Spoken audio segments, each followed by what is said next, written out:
propuesta. Tiene la palabra el asambleísta Esteban Melo.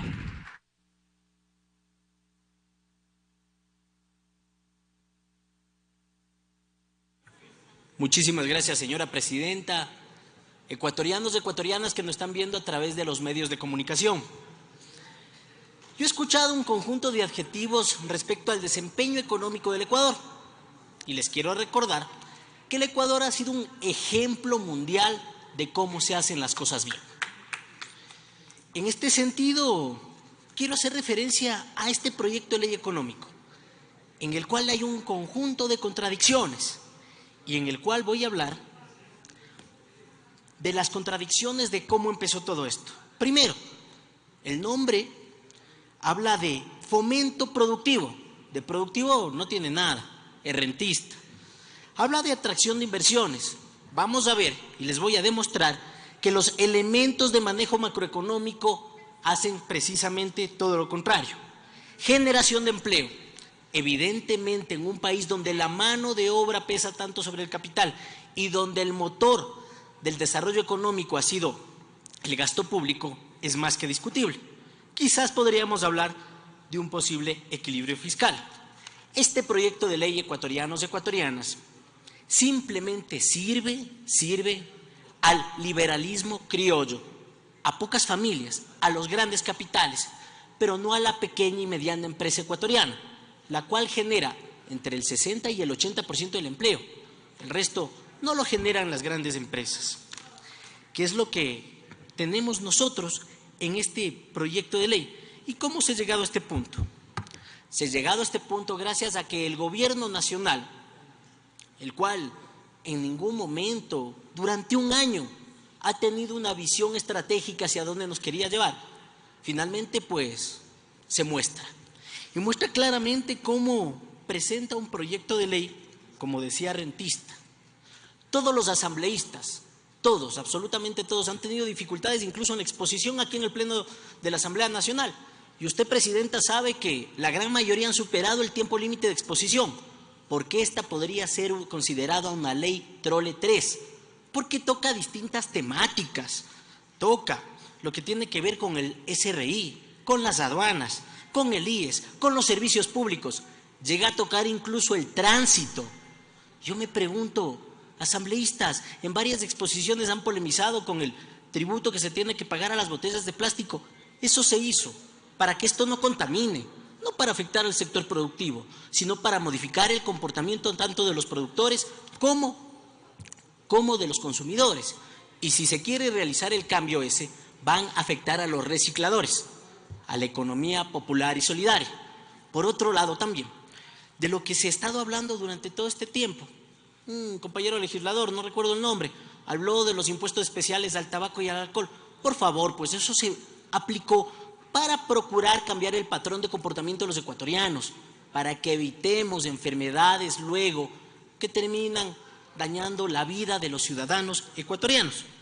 Esta ley, que podríamos calificarla como la trole 3, es la ley del pacto y del reparto. ¿Y por qué digo esto?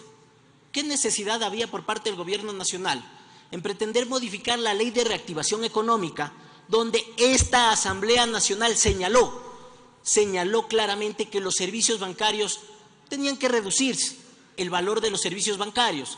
Y resulta que en el proyecto de ley que nos llegó aquí a la Asamblea Nacional hablaban simplemente de revisar. El pacto con la banca estaba claramente dicho en este proyecto de ley. Por otro lado, las contradicciones de las remisiones fiscales.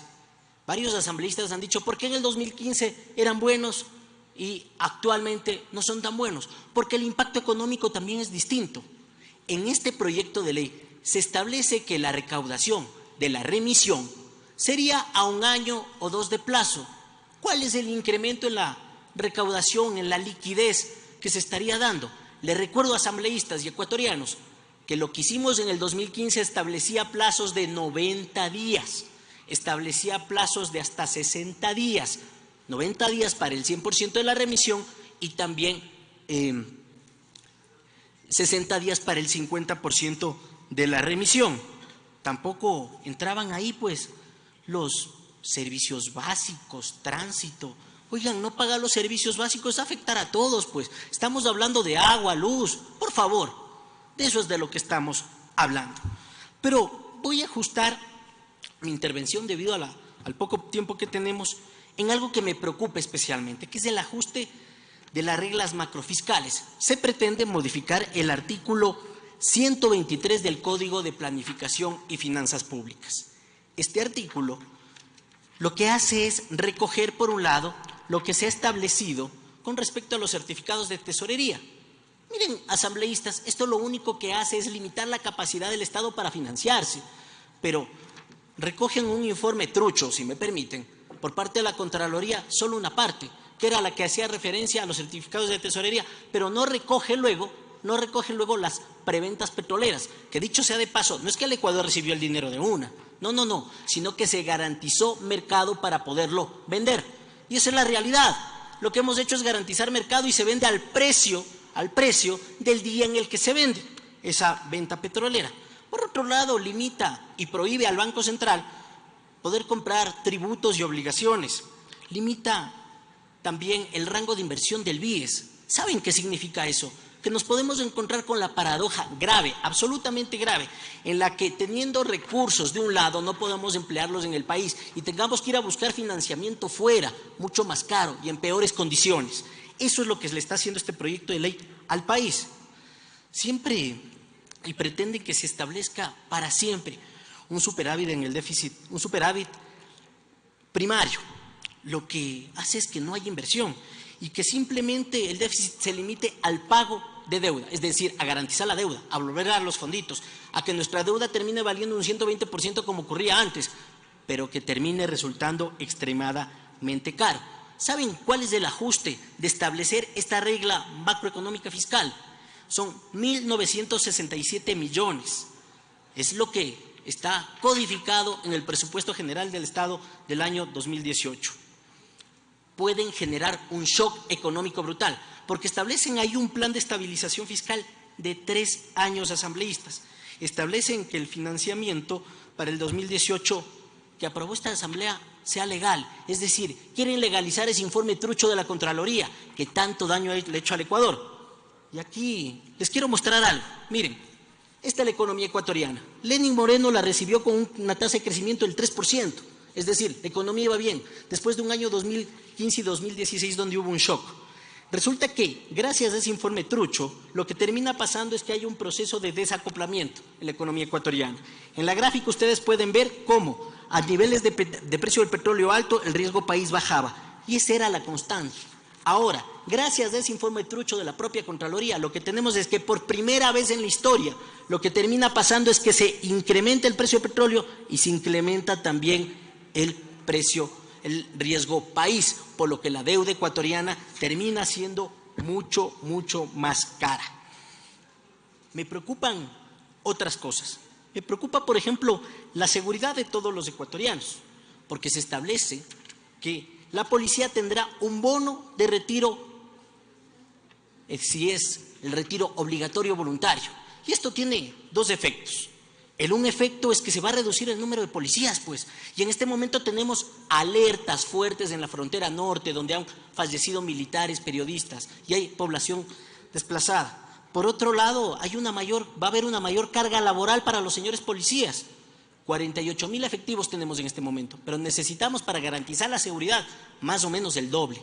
Por eso es que en las enmiendas constitucionales modificamos el artículo 158 de la Constitución de la República, donde todos y todas establecimos que también las Fuerzas Armadas puedan salir a patrullar en cooperación con la Policía Nacional. Ojo, se está afectando a la seguridad de todos los ecuatorianos. Hay peligro para la liquidez y la dolarización, porque se habla de exoneración del impuesto a la salida de divisas, también se habla de que el propio ministro vaya y pueda ir retirando poco a poco el impuesto a la salida de divisas, lo cual afecta directamente al artículo 301 de la Constitución de la República, donde se dice que solo por iniciativa del Ejecutivo, es decir, del presidente, y bajo ley sancionada aquí en la Asamblea Nacional, se pueden modificar tributos. Esto sería entonces inconstitucional, compañeros, compañeras de asambleístas. Yo voy a presentarles a continuación, si me permite, Presidenta, qué es lo que significa esta ley desde un punto de vista económico. Terminó gráfica, su tiempo, asambleísta. Permítame un minuto más, señora Presidenta. Todos los asambleístas nos hemos pasado porque es una ley compleja. Es el Producto Interior Bruto, el consumo interno de las familias, también es del gasto del Estado, la inversión en el país, y esto sería el saldo del sector exterior. Lo que se busca es reducir el famoso ajuste del Estado. Comprenderán que al caer esta variable, cae el Producto Interior Bruto. Muchas han escuchado hablar del efecto multiplicador del gasto público, ¿verdad? Bueno, pues al reducirse el gasto público, comprenderán ustedes que hay familias que son despedidas. Se termina reduciendo el consumo interno de las familias, por lo que tenemos evidentemente una caída también otra vez del Producto Interior Bruto. Pero claro, como ya no hay consumo, hay capacidad productiva instalada y ya no se termina invirtiendo. En ese momento cae la inversión. Evidentemente, como cae la inversión, tenemos otro efecto negativo en el Producto Interior Bruto. Posteriormente, y debido a que se fomenta en este proyecto de ley las importaciones, porque lo que nos dice con respecto a las aduanas es que si a ustedes luego le cachan, va a poder realizar un nuevo ajuste con respecto a las importaciones. Se termina incrementando las importaciones y en este caso las exportaciones serían constantes. Otro efecto perverso para el Producto Interior Bruto. Esto es lo que le está haciendo este proyecto de ley a la economía ecuatoriana. Muchísimas gracias. Gracias.